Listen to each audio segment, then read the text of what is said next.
I can't say enough about the John Coltrane International Jazz and Blues Festival. I happened to be invited by Dr. Bob Brown 3 years ago to my first festival. I had no idea the level of talent that we had right here in High Point. This jazz festival has been hugely successful. It has lifted up our community, High Point, Greensboro, Winston-Salem. It has lifted up North Carolina. People have been coming here from all over America and all over the world. The International John Coltrane Blues and Jazz Festival is a once-in-a-lifetime experience. Extremely unique. It bears the name of a great artist, John Coltrane, a native son of High Point, and which makes it even more special.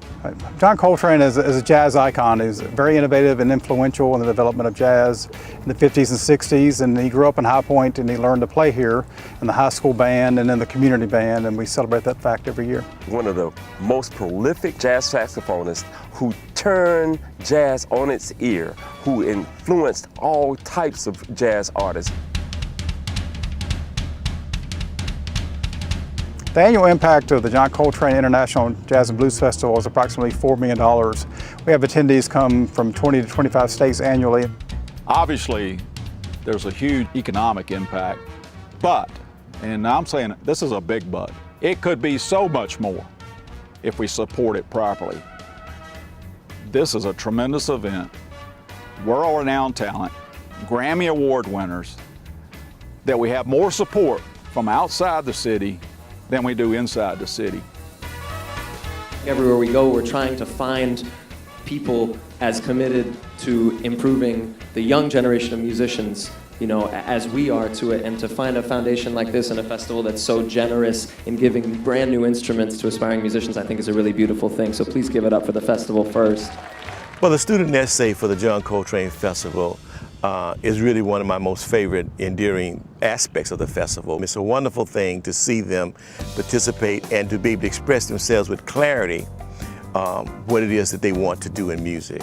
It felt amazing. I was really excited to get a new saxophone. When I wrote my essay, it was about how playing the saxophone, it helped me release from all the schoolwork I had. It was really fun to engage in it. I wrote about everything from what jazz means to me to how diverse and how interesting jazz can be to just everyone. It meant a lot to me to win an instrument at a festival dedicated to someone as giant as John Coltrane. And to receive these gifts of instruments and the instruction from the wonderful teachers that they have, that's a beautiful thing. I met Kenny G, and it was a really impressive moment because I actually got a selfie with him. Honestly, it was pretty crazy. As I went backstage to receive my instrument, I actually met Branford Marsalis. If you want to hear some good music, you want to come to a really cool North Carolina town that is changing and growing rapidly before everyone's eyes. I mean, I got friends who are playing on the concert who are from LA, and they come in and say, wow, High Point, never heard of this place. This is kind of incredible. I mean, it's an incredible festival. The John Coltrane International Jazz and Blues Festival is really a labor of love for all of the Friends of John Coltrane board members and our volunteers. And it's really a family feel at the event, and it's just a lot of fun to see people really enjoying the music. The John Coltrane Festival in its 8th year is already becoming a legacy that we would want the community to embrace. But not only that, you look at the future and what it might bring for our young people, to give them something solid that they can build upon for the betterment of our world. And so we've supported, since the beginning, the John Coltrane International Jazz and Blues Festival from the Hayden Harmon Foundation point of view, and also personally. We have a great festival. So let's all of us come out here and give it some support. Give it the kind of support that we need to give it. It's great for our community and it's great for all of us.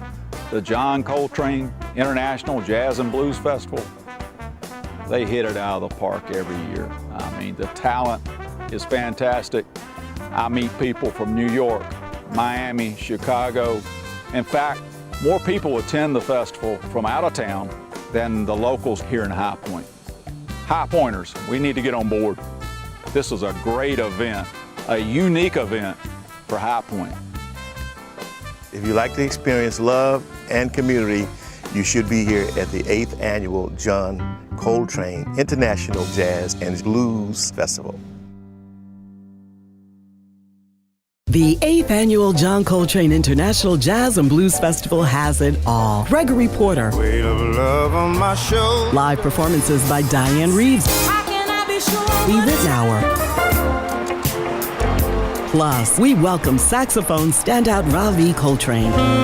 And later in the festival, introduce vocalist Michelle Coltrane. There's much more. The Latin jazz of the Pete Escovedo Orchestra with Sheila E. The Dirty Dozen Brass Band. The impactful vocalist Jasmia Horn. I don't know where. Blues sensation Jackie Benson.